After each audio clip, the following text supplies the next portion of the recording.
అందరికీ నమస్కారం. నా పేరు సురేష్.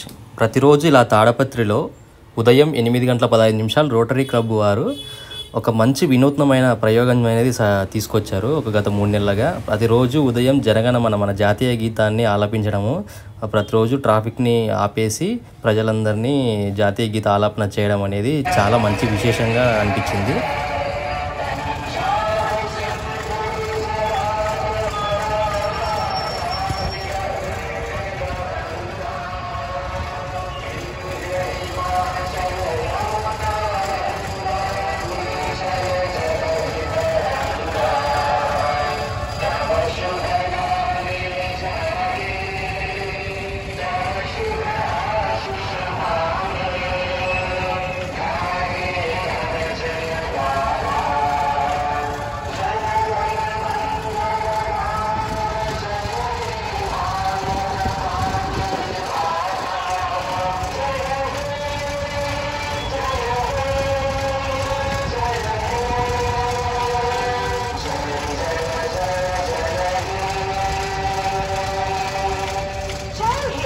भारत माता की